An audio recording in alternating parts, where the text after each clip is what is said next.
Nobody can be too Jewish. That's exactly it. You got it. Shalom, and welcome to the Too Jewish Radio Show with Rabbi Sam, Cohon, and friends, a weekly serving of everything Jewish. We'll have a great hour together today of news, music, comedy, and conversation. Our guest this morning is Professor Moyal, president of Afeka College of Engineering, discussing Israeli innovation on coronavirus detection and response. We are delighted to welcome to Too Jewish our guest this morning. Professor Moyal is a speech processing specialist and president of Afeka College of Engineering. And they have developed a remarkable new technique for pre-screening people for coronavirus, for COVID-19. Good morning and welcome to Too Jewish. Good morning. Nice talking to you. So, one of the great challenges is determining if people might have coronavirus, if they've been exposed. Tell us a little bit about your methodology, but your background is in speech technology, speech and hearing. Yeah, maybe a little bit about my background. I completed my PhD in electrical engineering, focusing on signal processing. One of the main signals that we are processing is the speech signal itself. Originally, about 20 years ago, it was used for human-machine interaction, speech recognition, which iPhone series based on. Later on, intelligence organizations have been using speech processing to try to monitor activity around the world. But in the last 2-3 years, we find ourselves at Afeka. We have established a center that is focused on language processing, written and spoken language. And we are applying various speech processing tools. By the way, I spent, before joining the academia, about 15 years in the high-tech industry developing products. Once we look at the speech signal that our brain is analyzing on a daily basis once we talk to each other, the speech signal includes a lot of data. The content itself, the language, the dialect, the sex, the age, a lot of data can be extracted from the speech signal. And it seems that even our emotional state is influencing the speech signal. And recently, in the last, as I mentioned, 2-3 years, the medical market has started to show interest in the speech signal itself. It seems that various diseases like in the lungs, flu, problems with the vocal cords, and even Alzheimer has an influence on our speech. So we are using various speech processing tools and AI, artificial intelligence, machine learning tools, trying to imitate how our brain is working in order to analyze the speech signal and to try to find symptoms of diseases.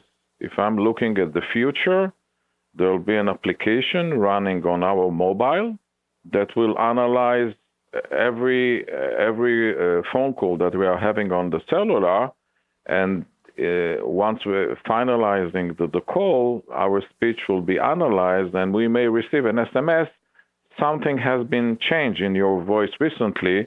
We recommend that you go for testing, meaning as a monitoring tool, not replacing the doctors and the medical investigation, but as a pre-screening in order to find problems or diseases at their very early stages. It's a fascinating concept, and I'm sure that the application goes beyond COVID-19, but we'll talk when we come back about some of the really remarkable aspects of this technology when we return in just a moment here on Too Jewish.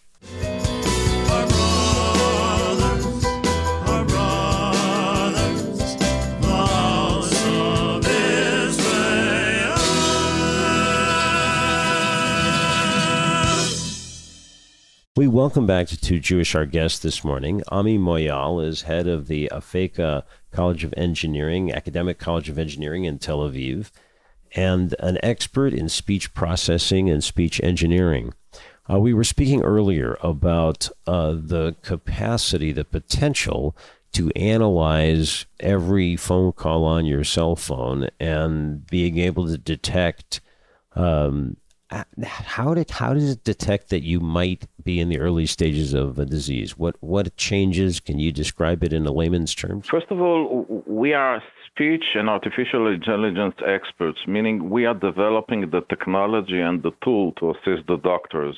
The content and the symptoms are well defined by the doctors, and we have been in the last 2 months in very close contact with physicians that treat current COVID-19 positive patients, and they are experts in respiratory diseases. And we gain a lot of knowledge in regarding the virus infection on the speech signal, but our project is very focused on trying to identify potential COVID-19 carriers and try to break the chain of infection. And it seems that most of the COVID-19 carriers are, their early symptoms is in the vocal cords, swelling of the vocal cords, and throat infection. And that affects the speech signal, basically changing the frequencies that are included in the speech signal. Like when you're talking to a colleague of you over the phone, you can recognize that he has a flu because his voice changed. Maybe you cannot distinguish exactly what you hear and your brain analyze, but you can ask your colleague, are you having a flu? So similarly, we are trying to model these symptoms by two methods. One is distinct speech processing methods that are trying to identify change in your cough or breathing, and additionally analyzing the speech signal, the way that you speak, by artificial intelligence methods that actually are modeling the population. If we have a target population of hundreds of speakers that are COVID-19 positive and hundreds of speakers that are COVID-19 negative, we can train our systems, and the system is basically a machine learning system that tries to imitate our brain by neural networks that are similar to the way that our brain is working.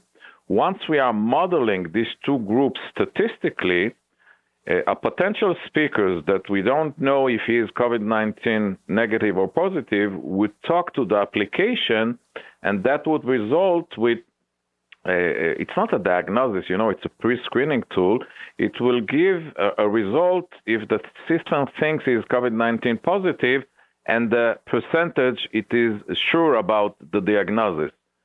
So if you're trying to prioritize your limited testing capabilities, such a tool can focus on the group that are potentially COVID-19 negative and send them to hospital for investigation by doctors. So here's the huge question. How close is this technology to being able to be implemented?